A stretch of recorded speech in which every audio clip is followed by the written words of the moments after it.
입사를 하고 제가 나올 때 연봉이 4천만 원 올랐어요. 4천만 원. 그러니까 처음에 제가 입사했을 때 연봉하고 제가 나왔을 때 연봉이 4천만 원. 근데 4천만 원이 되게 큰 돈이긴 한데 그걸 15년 그리고 그거를 달로 나누고 이러면 한 달에 한 20만 원 정도 올랐나? 우리가 20만 원 있어도 살고 없어도 살잖아요. 20만 원 오른다고 갑자기 부자가 되는 것도 아니고 그렇게 생각을 하니까 너무 좀 허탈하긴 하죠. 4천만 원 올랐다 그러면 오 많이 올랐네 하지만 그게 15년 동안 이러면 안습인 거죠. 그러니까 연봉 5천 받을 11년 걸린다고 그러고 여기 다 직장이 평생 직장이라고 생각 안 하시죠.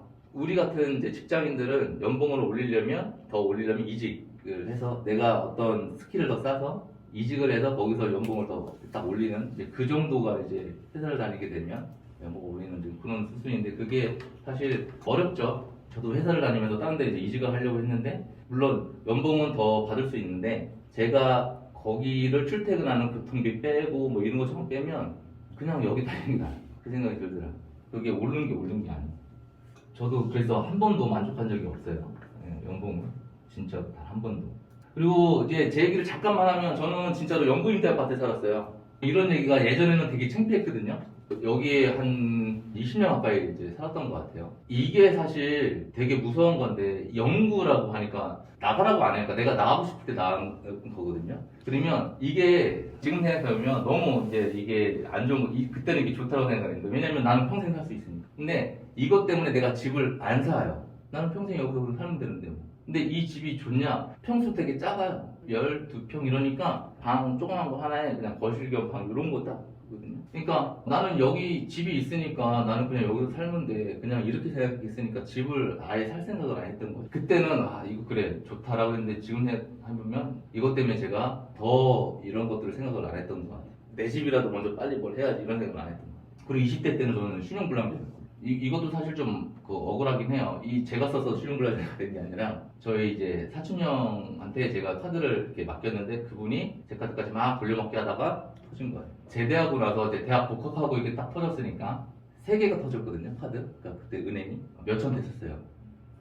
그래서 아르바이트를 3개를 했었어요. 하루에. 이거 갚아야 되니까. 이런 것 때문에 은행에서 뭘 대출을 받거나 아니면 카드 쓰는 것도 제가 지금도 카드 쓰는 거 막 그렇게 잘 안 쓰거든요. 이런 게 이때 그 기억이 있어서 특히나 이런 대출, 빚 이런 거에 되게 보수적이었던 것 같거든요. 지금은 이런 것들을 이제 경매를 하면서 다 이제 깨버렸으니까 만약에 제가 지금 경매나 이런 걸로 안 해서 제가 이런 상황이 좀 아니었으면 이런 거는 어디 가서 얘기 못하죠. 좀 약간 창피한 거니까. 근데 저는 이렇게 살았는데 지금 부동산도 지금 경매로 하고 있으니까 뭐 나는 이래서 안 돼, 저래서 안 돼 그런 핑계는 저는 변명돼요. 결국에는 자기 의지인데. 내가 지금 사는 상황에서 내가 좀 더 나아지려면 내 생각이 예전하고 똑같으면 안 돼요. 완전 바뀌어야지. 그래야 삶도 바뀌어요. 내가 생각이 똑같은데 예전하고 똑같은데 어떻게 뭐가 바뀌어? 내가 예전에 내가 이런 생각으로 지금까지 살아왔는데 지금 상황이 이래 사는 게 그러면 바뀌어야죠.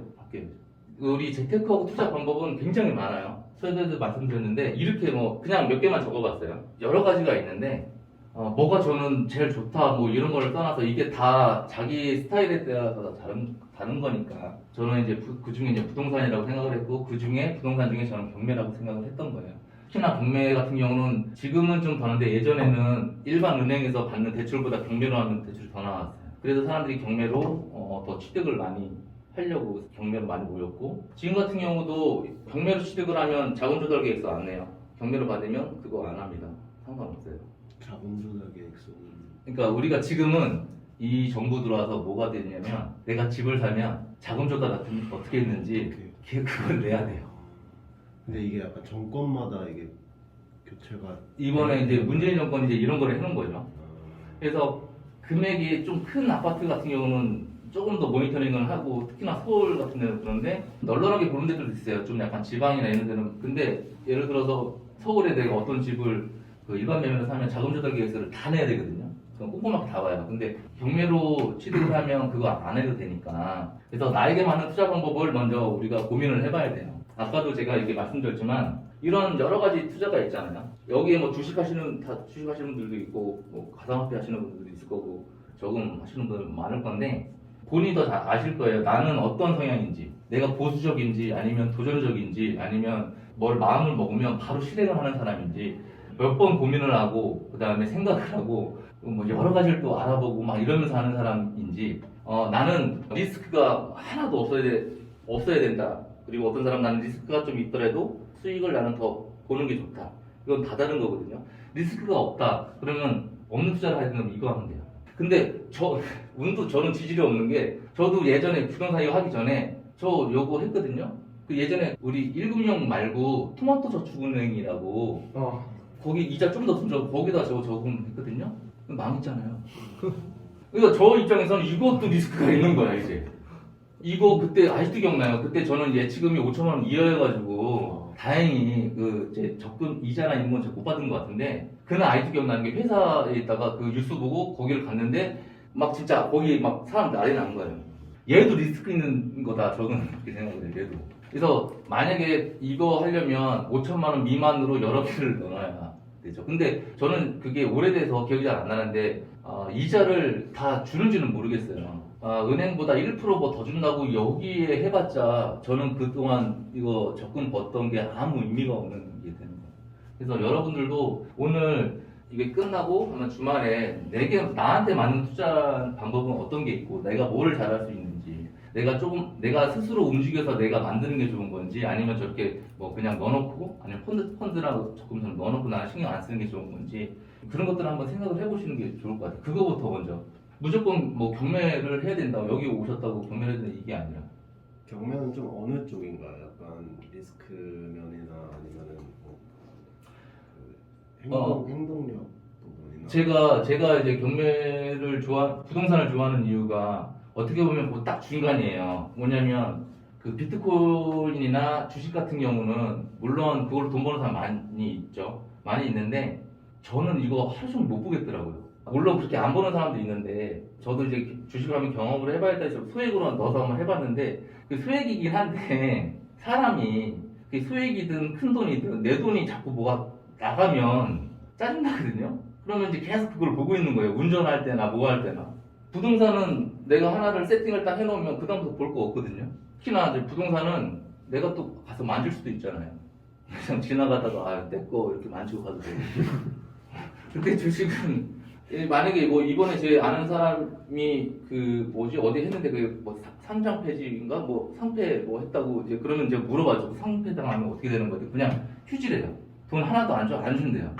저는 그렇게는 못 하겠더라고요. 주식 같은 경우는 제가 컨트롤을 할 수 있는 게 없어요.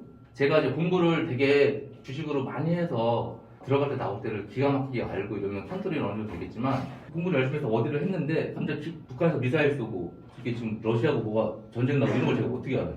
만약에 이제 저런 외부 요인으로 인해서 나는 열심히 파악을 해서 딱 주식에 넣었는데 그게 막 이제 하염없이 막 가. 그러면 어떻게 할 수가 없어요. 근데 부동산은 그래도 내가 컨트롤할 수 있어요. 싸게라도 내가 팔든 아니면 집이면 내가 들어가 살든 그렇게라도 할 수 있잖아요. 그러니까 이제 저는 저에게 맞는 부동산이다. 물론 주식이나 비트코인은 얘가 확 올라가기도 이게 더 등락이 훨씬 더 드라마틱한데 저는 이제 그런 거보다는 저도 약간 투자가 좀 그래도 그렇게까지만 주식 비트코인보다 하는 분들처럼 공격적이지 않고 저도 안정성이 좋아서 그냥 꾸준하게 우선할 수 있는 게 뭘까라는 거는 부동산이고 이제 자산 그러니까 지금 화폐 가치가 계속 떨어지잖아요. 그럼 결국에는 내 자산에 어떤 돈을 넣어놔야 되는 거니까. 그래서 저는 부동산에 생각을 했어요. 제 생각이지, 뭐, 다를 수는 있어요. 자기 상황에 맞게. 제 주변에서 주식하는 사람 되게 많아요. 근데, 그분들 핸드폰에 손을 안 놔요. 이제 뭐 보고 딱 봐. 그리고 제가 한번 해봤어, 속으로. 5초도 안 걸리고 다시더라고요. 그리고 제가, 아니, 진짜 5초도 안 걸리니까 자기는 그 5초가 되게 오래 걸리니까 놓고 되게 오래 있다가 일 잡은 줄 알았나 봐요. 너 5초도 안 걸렸어. 내려보고 맨날 아침마다 그냥 체결되었습니다. 막. 그리고 3시 반 되면 딱 그때 나요. 그러니까 월요일부터 금요일까지는 난 저렇게는 못 살 것 같은데. 특히나 비트코인은 저기잖아요. 새벽에 걔는 24시간이죠. 저는 정신병 걸릴 것 같아요. 저를 그렇게는 못 살. 나는 그거는 아니에요. 나는 못 살아. 제게 많은 투자는 부동산이라고 생각을 해요. 지금도 그렇고 저는 앞으로도 그럴 거고. 근데 주식 투자도 저도 이제 이 투자만 하는 게 아니라 이제 저도 주식을 만약에 한다라고 그러면 저도 공부를 좀 해봐야겠죠. 어차피 이제 투자가 또 부동산에 뭐 몰빵이 아니라 좀 분산한다 그러면 주식도 그러니까 뭐 단타 칠 거 말고 우량한 주식에 그냥 이렇게 내 여윳돈 있으면 아예 그냥 안 봐도 이거 내가 그냥 다 잃어도 돼 이런 돈 정도 넣어놓고 그냥 하는 뭐 그 정도는 주식은 할 마음은 있다. 이게 돈의 가치가 계속 이제 하락되고 있어요. 이게 빵 사러 그러는데 돈을 니가 이만큼 싣고 가는 거야. 빵 하나 사는데 화폐 가치가 떨어지면 베네수엘라가 좀 그렇잖아. 그러니까 물가는 계속 올라가는 돈의 가치가 떨어져. 그러니까 우리는 월급은 지금 뭐 그 연봉 살 때 어느 정도 그게 올라가는지 모르겠는데 내가 연봉 올라가는 거보다 물가가 더 많이 올라가면 그게 옳은 게 아니에요. 그러면 결국엔 뭐냐면 저는 그렇게 생각한 거예요. 자산에 내 돈을 넣어놔야 되겠다. 이거를 은행에 넣어놓으면 이게 계속 돈을 잃어버리고 있는 거. 내 통장에 돈이 있으면 그거는 마이너스예요 계속. 저는 그래서 통장에 돈이 있는 걸 잘 못 보겠어요. 어디다 계속 뭘 넣어야지. 그게 수익이 크든 작든. 여기 있으면 이거는 그냥 다 녹는 돈이에요. 우리가 해지라고 그러잖아요. 이 인플레이션의 해지를 하기 위해서 우리가 뭐 금도 이렇게 해놓고 뭐 주식도 하고 부동산도 하고 뭐 이렇게 하잖아요. 어떤 분은 뭐 미술품 뭐 그런 재테크도 있다고 하니까. 그러니까 이렇게 인플레이션이 올라가면 다른 걸로 투자를 해서 그거를 해지할 수 있는 거를 이제 우리는 고민을 해봐야 되는 거예요. 이게 5천만 원을 내가 넣어놓으면 이렇게 시간이 가면 한 1,800만 원까지 계속 떨어지는 거예요. 이게 계속 이제 그 물가가 올라가고 이러면. 그러니까 우리가 은행에 이 돈을 넣어봤자 은행에서 예를 들어서 세금 빼고 나중에 적금 뭐 1년 만기, 2년 만기 가지고 해봤자 이게 얼마나 되겠어요 그게. 5천만 원을 내가 은행에 넣어놨는데 1년 뒤 쭉 가면 갈수록 물가 때문에 어차피 화폐 가치가 떨어지니까 계속 떨어진다. 그러니까 이 돈을 가지고 내가 다른 투자를 했었으면 괜찮은데 이걸 그냥 넣어놓기만 하면 물가는 계속 올라가니까 화폐 가치가 떨어지니까 나중에는 5천만 원이 예를 들어 30년 뒤에는 한 1,800만 원 돈의 가치밖에 안 된다. 이런 의미거든요. 이게 최근 다 기사를 제가 이제 캡처를 했는데 이게 다 아실 거예요. 지금 요즘에는 엔잡하는 직장인들 되게 많죠. 제 그 퇴사한 회사 후배도 지금 스마트도 또 하더라고요. 그래서 뭐 얼마 발주를 받았다 뭐 이렇게 또 얘기도 하고 주식도 하고 있고 월급만 믿고 살면 나락이고 그 우리가 이제 월급 받아서 부자 된다는 사람 혹시 보신 적 있어요? 저는 없거든요. 결국에는 돈 많은 사람은 다 사업하거나 투자하시는 분들이잖아요. 저도 이제 회사 다닐 때 우리 대표님이 돈이 많은 거지 제가 돈이 많은 것도 아니고 월급으로 내 부자 된다? 그거는 말도 안 되고 그렇게 될 수도 없어요.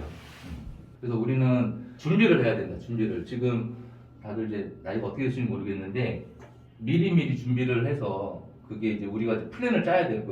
뭐 너무 1, 2년, 2년 이렇게 하지 말고 일을 할 수 있는 시간은 우리는 많으니까 5년, 10년 뒤에 나는 5년, 3년 뭐 이렇게 해서 어떻게 해야 되겠다. 그러면 그때부터 만약에 그 내가 몇 년 뒤에 퇴사를 해야 되겠다 그러면 퇴사하기 전에 어떻게 얼마를 내가 뭘 만들어놔야 되겠다 뭐 이렇게 생기면 그거부터 이제 그러면 나는 1년 안에 뭘 해야 되고 그러면 6개월 안에 어떤 걸 해야 되고 이렇게 또 계획을 쪼개서 할 수가 있겠죠. 이게 주식인데 이게 이제 17년도부터 22년도 1월 삼성, LG, 뭐 셀트리온, 오뚜기 뭐 이런데 17년도부터 이제 22년 최근이니까 이게 오르긴 해요. 이렇게 어차피 부동산도 마찬가지죠. 이렇게 오르긴 하거든요. 이렇게. 근데 얘는 한 90만 원까지 올라갔다가 지금 45만 원이에요. 이렇게 떨어지기도 해요. 이렇게. 근데 저는 이거 그냥 아무 데나 찍은 거거든요. 물론 부동산도 이런 오르락 내리락이 있죠. 근데 똑같이 17년도부터 최근까지 보면 아까 이 주식도 17년도부터잖아요. 그러니까 이거는 여러분들이 판단을 하시면 돼요. 저는 이제 예를 들어서 이게 아파트가 예를 들어서 이렇게 갔다가 이렇게 떨어진 경우는 거의 없죠. 여기서 왔다 갔다 할 수는 있겠죠. 근데 결국에는 우상향을 하는 거고 결국에는 뭐 물론 주식도 이렇게 우상향을 해요. 올라갔다. 근데 이런 주식도 많이 있잖아요. 90만 원까지 갔다가 지금 45만 원이에요. 이때 산 사람들은 지금 어떻겠어요? 단순 비교를 하면 그래서 저는 그냥 나는 이제 이런 거 보면 차라리 속도가 늦더라도 그냥 계속 올라갈 수 있는 부동산이 좋다.